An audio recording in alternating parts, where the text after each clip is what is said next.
Good morning, nuts and bolts listeners, and welcome to another podcast offered by Kerstin Jatho from Four Seeds, where we today are going to talk about how to leave the office at the office. The work at the office. And the office is in inverted commas because very often the office is just down the passage, the dining room table, the lounge, the bedroom. So being mindful that this is also recorded and you're always welcome to replay it on YouTube, LinkedIn, or Facebook. So let's look at this topic of leaving work at the office. And we all know that the hybrid world and working environment is here to stay. It's not going to go back to full in-office working anymore. Those days are long gone, and as much as we maybe miss them or don't, it's not going to happen. But what is the biggest challenge with that is that we are struggling to leave the work at the office. So previously, there was always a commute involved, driving in the morning to work or in the evening or after work, driving home, be that with the bus, the train, or the car, or perhaps even the bicycle, depending on where in the world you reside. So that was without realizing it, a very special time, because it was time we used to process the day, the information, the people we encountered with, the situations, the challenges. So we managed to process within a certain time period the day that had passed us or was ahead of us. And that is now gone. We no longer have that because our processing time is, if even a minute, walking from the study, the dining room, or the lounge to straight away into our home. And we miss that time component of that.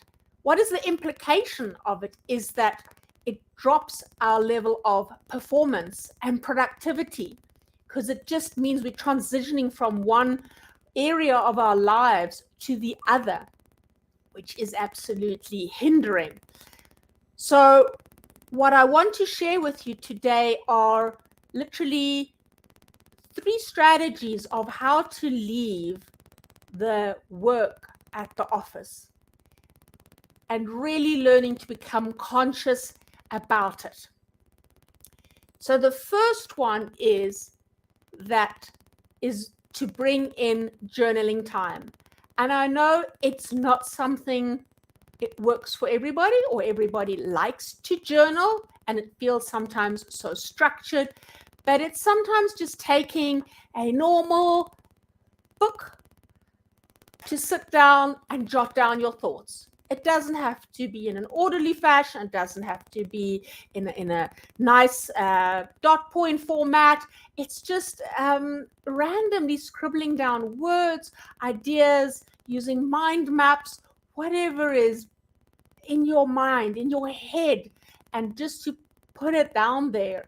And the reason why it's important to journal, and science has proven this, is that there is a big art in just thinking about it and then learning to articulate it into words and putting it into words and writing it down. It just makes it a lot more finite.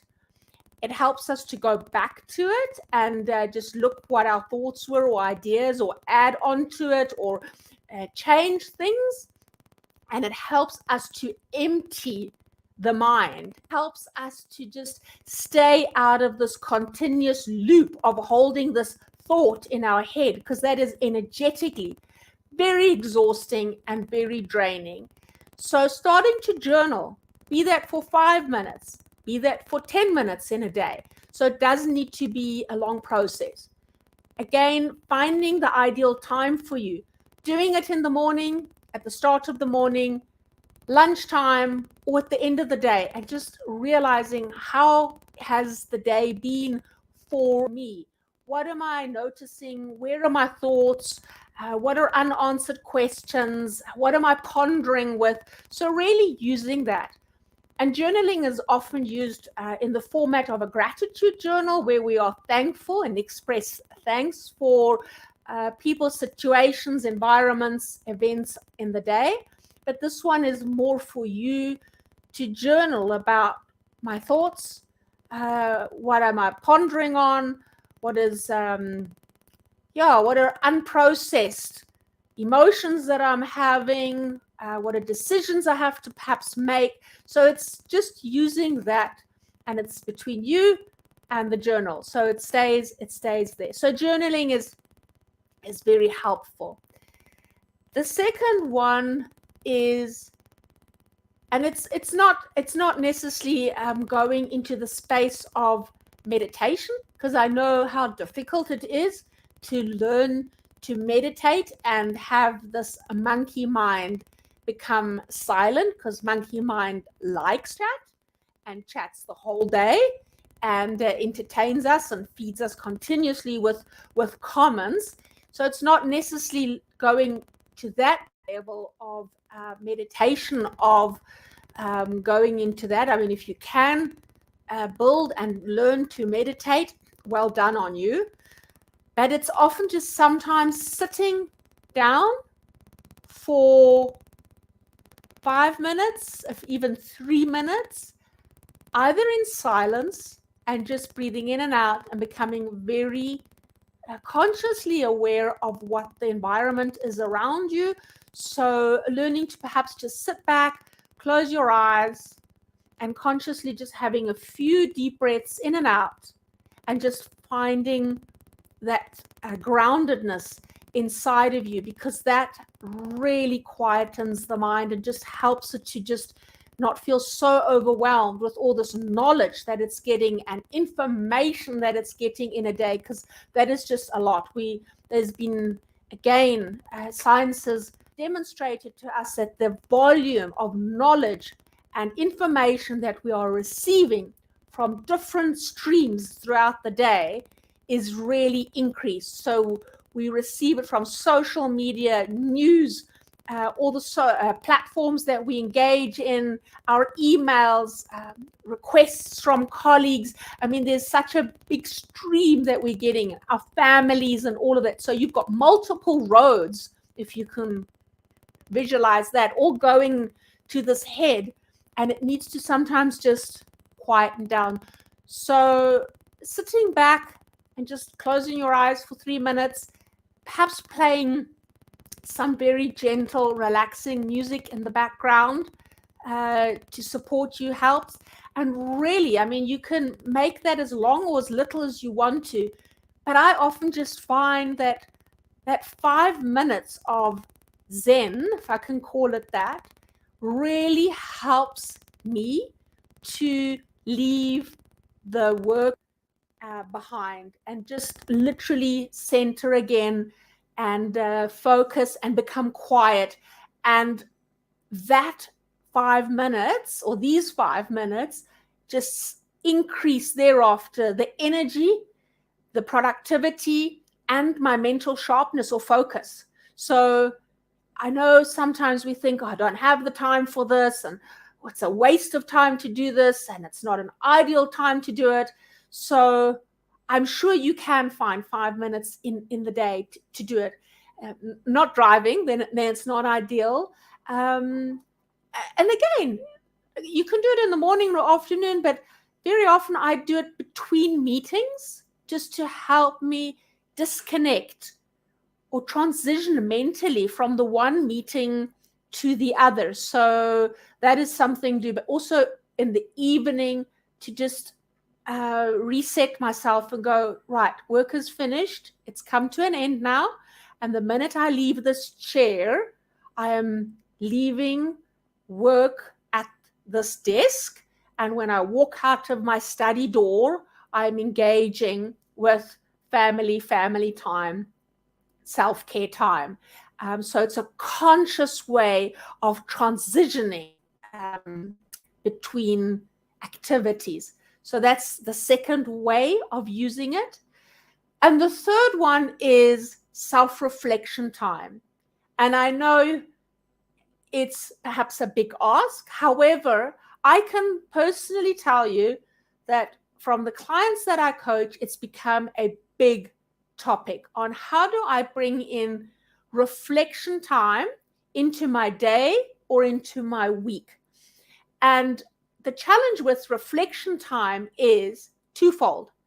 The one is that we assume that it happens automatically, that we just reflect as the day goes, but we don't. We really need to consciously set time aside to reflect. And reflection time does not have to be lengthy of an hour or half an hour.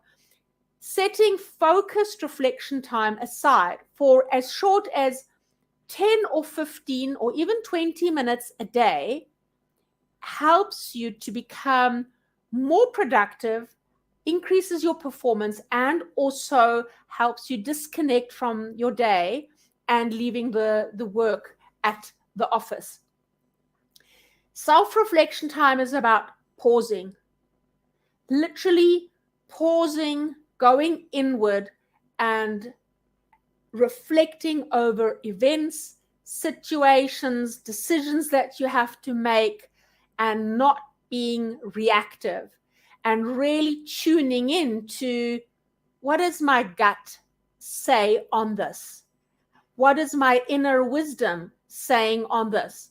Because the challenge right now is that we're often very reactive and we're very much on the run. So we make decisions very fast without necessarily thinking through it. And then sometimes we regret the decision. So the self-reflection time just builds in that little buffer, and it helps, again, this cognitive brain to just pause for a moment. Otherwise, we are just machines that keep on going on and on and on. And if we would be physical machines, that would be fine because they can run for an endless amount and get switched off occasionally and need to be serviced occasionally. So we as human beings strive to be like that. But biologically, we are not built to be like that. So reflection time is quite important and helps specifically as leaders and business owners to make high quality decisions.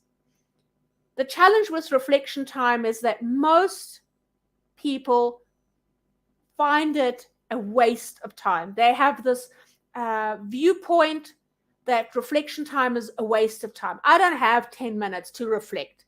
I don't have 15 minutes to just sit back and think about things. But if you do bring in reflection time, you actually save time because you make the right decisions first time round, high quality decisions, or you don't have to repeat something because you can engage in it better. So it really does save time.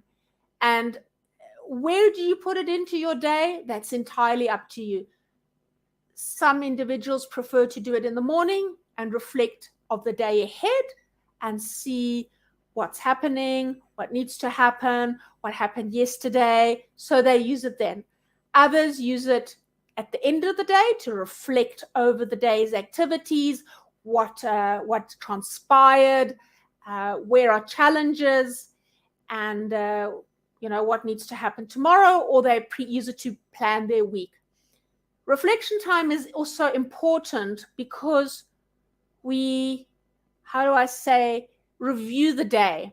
We sometimes just let the day pass because we've been so often in a very transactional, action, output, outcomes driven mode that we have been in that we often miss the nuances of how people were in that day, who needed actually support, who said what happened with this individual. And if you take that time out, you'll actually notice, oh, that person really didn't sound well today when I walk past them, or I forgot to really check in with this person who maybe wasn't at work. And that's where the reflection time comes in, because you're quietening down. You can make a note, still do it there, then and there, or make a note to do it in the morning. So the reflection time is really, really important. But it's also important for you to find your ideal time to do it, be it in the morning or the afternoon, how long you want to do it. As I say, 10 minutes to an hour. So I have clients who do it daily for 15 minutes. I have clients who've blocked out time, who've opted for twice a week for a full hour. I have clients who end their Friday like that, to go, let me think about the week that's passed, helping them to pre-plan the week that's coming. So everybody uses their own strategies. But it's really important about finding a time where you can very consciously say, my working day is over.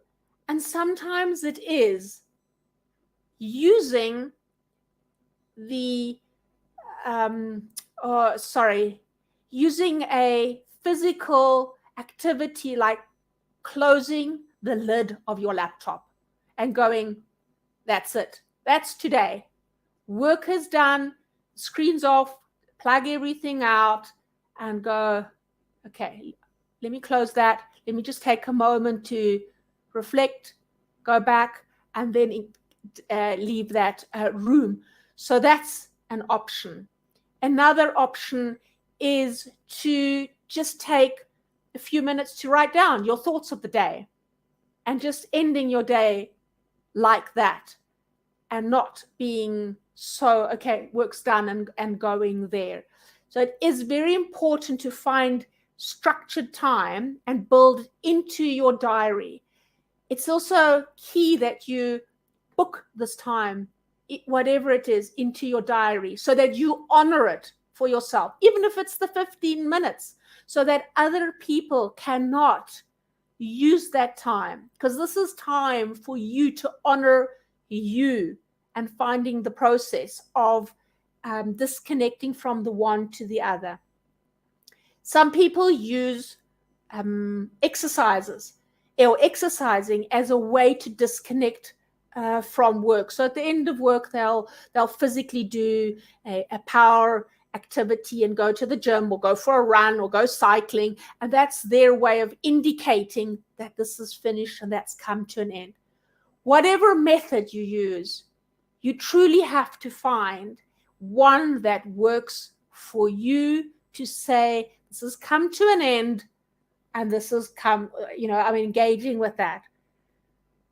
Even if you pause at 5 o'clock and perhaps then need to cook dinner, put the kids to bed, and then decide at 8 o'clock to open your laptop again and then work till 10 o'clock.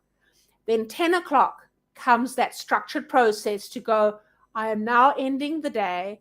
Let me just take a few minutes to process, end it, and cognitively disconnect and emotionally from the day, and not just walk out there and there, because your head struggles then and it has to process all this information. So help your head to just process and put it on pause and allow it to percolate the emotions and the feelings and ideas that have all come through for the day. So we have to, as individuals, learn new strategies, new tools, and new ways of leaving the work at the office, which is most probably for most of us online and in our own homes.